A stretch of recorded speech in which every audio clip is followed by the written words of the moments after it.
Put this powder inside your mommy's soup. Don't tell anyone, Teacher Caro said softly to little Junior. Junior was only 3 years old. He was still learning how to talk well. He did not know what powder meant. He did not even know what secret really meant. To him, Teacher Caro was just the woman that gave him sweets and clapped for him when he sang nursery rhymes.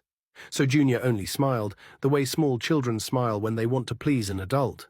"Okay, Auntie," he said happily. "I will put it. I will not tell Mommy." Teacher Caro bent down and touched his cheek like she was proud of him. "Good boy," she said with a sweet voice. "Tomorrow I will give you another sweet."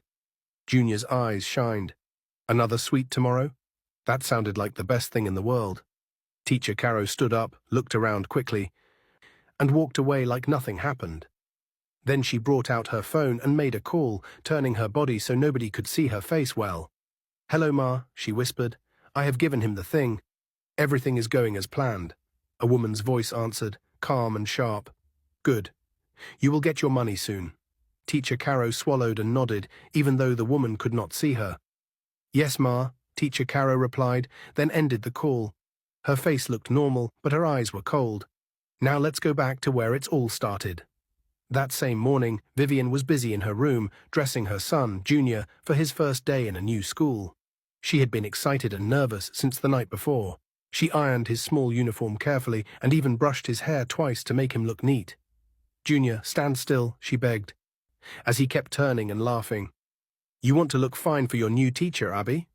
Junior giggled and shook his head like he was dancing. Vivian smiled even though she was tired. She loved him so much. Junior was her first child, and she treated him like gold. She even packed small snacks in his lunchbox and wrote his name on his water bottle. Onyeka, her husband, stood by the door and watched them. He looked proud. "My people," he said with a smile, "first day of school. God will guide him." Vivian carried Junior and kissed his cheek. "Amen," she said. "He will be fine." Onyeka walked closer and held Junior's hand. "Be a good boy," he told him. "Listen to your teacher." Junior nodded like he understood. Then Onyeka looked at Vivian. "Take good care of him, Vivian," he said, "and call me if anything happens." Vivian laughed. "Nothing will happen. It is just school." She waved goodbye and stepped outside with Junior. But across the street, someone else was watching. Miss Vera. She stood behind her curtain, peeking like a lizard watching prey. Her face was tight with jealousy, her lips pressed together like she was holding bitterness inside her mouth. "See her," Vera hissed under her breath. "You took Onyeka from me, and you think you will be happy. You think you will enjoy marriage while I suffer." Her eyes followed Vivian and Junior as they walked away. "I will deal with you," she whispered. Vivian did not see her, but as she walked, she suddenly felt a strange tightness inside her chest. It was like her body was warning her that something was not right. She slowed down for a second and looked around. "What is it, Mommy?" Junior asked, swinging her hand. Vivian forced a smile. "Nothing, my baby, let's go." She ignored the feeling and continued walking. When Vivian got to the school gate, she noticed the school looked clean and calm. Children were running around, some were crying, some were laughing. Parents were talking, adjusting uniforms and giving last-minute advice. Vivian held Junior's hand tightly and entered. A woman walked up to them. She wore a neat dress and a small smile on her face, but her eyes did not look warm, they looked hard, like stones. "Good morning," the woman greeted. "Good morning, Ma," Vivian replied politely. "I'm Vivian. This is my son, Junior. Today is his first day." The woman nodded slowly. "I am Teacher Caro," she said. "I will be his class teacher." Vivian smiled. "Please take good care of my son." "Of course, Madam," Teacher Caro replied. Her voice was polite, but something in it made Vivian uncomfortable. Vivian could not explain it. It was not the words, it was the way Teacher Caro said them. It sounded like she was acting, like she was pretending. Still, Vivian told herself she was just being paranoid. She knelt down beside Junior. "Be a good boy. I'll come and pick you later," she said. Junior nodded and waved. "Bye-bye, Mommy." Vivian left, but she turned back once to look at him. Junior was already walking inside with Teacher Caro, holding her finger like a small obedient child. Vivian sighed. "He will be fine," she whispered again. School hours passed. Children played. They sang. They learned small things. Junior was happy because he liked the toys and the songs, but when school was almost over, Teacher Caro did something strange. She waited until many parents were already outside and other children were busy with themselves. Then she called Junior quietly. "Junior," she said, "come here." Junior ran to her. Teacher Caro looked around. "Come closer," she said again, lowering her voice. Junior came closer and looked up at her, innocent and trusting. Teacher Caro brought out a sweet and gave him. Junior's face brightened like someone turned on a light. "Sweet," he shouted.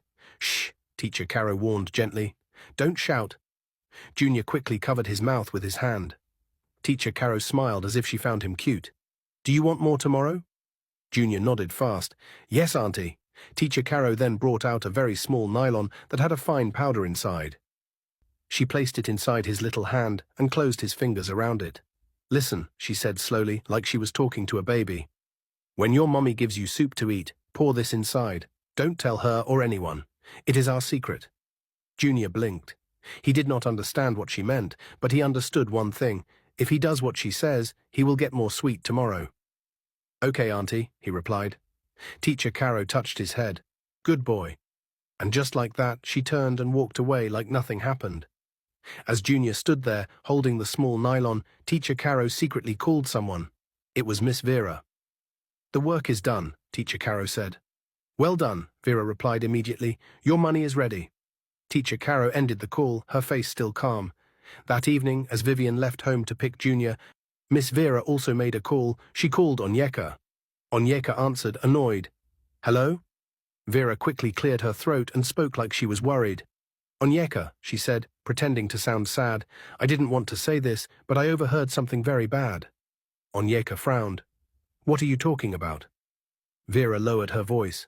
"I heard Vivian saying she wants to harm your son, that she wants to use him for rituals." Onyeka froze.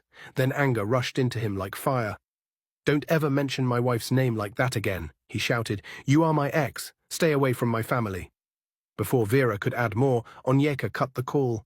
Vera stared at her phone, then smiled slowly. "We shall see," she whispered. Vivian reached the school and waited at the gate. Junior ran out and jumped into her arms. "My baby!" Vivian laughed. "How was school?" Junior smiled. "It was fine, Mommy." Vivian kissed him. "You're a strong boy." She did not check his pocket. She did not suspect anything. Why would she? She was only thinking of food and rest. Junior carried the small nylon in his pocket all the way home. At home, Vivian went into the kitchen to warm soup for him. She had cooked earlier and she only needed to heat it up small. Junior was in his room playing. He brought out the nylon and stared at it. He remembered Teacher Caro's words, even if he didn't understand them fully. "Pour it inside," he whispered to himself, copying her voice like a child. Vivian poured the soup into a bowl and carried it to the sitting room where Junior could eat comfortably. She placed it on a small table in front of him. "Eat slowly, my baby," she warned. "It is still hot." She kissed his head and turned back to the kitchen to arrange a few things. Onyeka sat on a chair, quiet. He was looking at his phone, but his mind was not settled. Miss Vera's lie kept coming back to him like a bad song that would not stop playing. "Your wife wants to harm the boy," Vera's voice repeated in his head. Onyeka shook his head slowly. "No," he whispered to himself, "Vivian can never do that." But still, the fear entered his heart like a small needle. Behind them, Junior put his hand into his pocket. He brought out the nylon carefully. He looked around. His mother was facing the kitchen. His father was distracted. So Junior did what Teacher Caro told him. Slowly, he poured the powder into the soup. Then he stirred it with his spoon like he was mixing sugar in tea. After that, he began to eat. Vivian glanced from the kitchen and smiled. She felt happy. She loved watching her son eat what she made. But suddenly, Junior made a strange sound. "My stomach," he cried, grabbing his belly. Vivian turned sharply. "Junior?" The spoon dropped from Junior's hand. His face changed. The smile disappeared. "Mommy!" he screamed again, louder. Vivian rushed out of the kitchen. Onyeka also stood up quickly. Junior was shaking. His breathing was becoming strange. Then blood started coming out from his nose. "Jesus!" Vivian screamed. Onyeka's heart jumped into his throat. He carried Junior immediately. "Junior! Junior!" Vivian cried, touching his face. "My baby, talk to me." Neighbors began to rush in because of the shouting. People gathered at the door. Some were whispering. Some were asking questions. "Call a doctor," someone shouted. "Call a hospital," another person yelled. Vivian was crying and shaking. Onyeka held Junior tighter, feeling his small body growing weak, and then Onyeka remembered Miss Vera's words. His eyes turned to Vivian, full of fear and anger mixed together. "You did this," he said, his voice shaking. "You poisoned him." Vivian stared at him like she didn't hear well. "What?" she cried. "Onyeka, are you okay? Why would you say that?" "You made the soup," Onyeka shouted. "You gave it to him." "I made soup because he was hungry," Vivian cried back. "I did not put anything inside it." People inside the house began to talk louder. Some looked at Vivian with suspicion, some looked at Onyeka with pity. Then Miss Vera pushed through the crowd, acting shocked like she just arrived. "Oh my God," she said loudly. "What happened?" Onyeka shouted, pointing at Vivian. "She poisoned our son." Vera covered her mouth like she was scared, but her eyes looked pleased for 1 second before she quickly hid it. She faced the neighbors and spoke loudly so everyone could hear. "Well, if she did not poison her child," Vera said, "then let her drink the remaining soup and prove her innocence." The room became noisy. "Yes, drink it," people shouted. "Drink it if you are innocent." Vivian backed away, shaking her head. "Are you all mad?" she cried.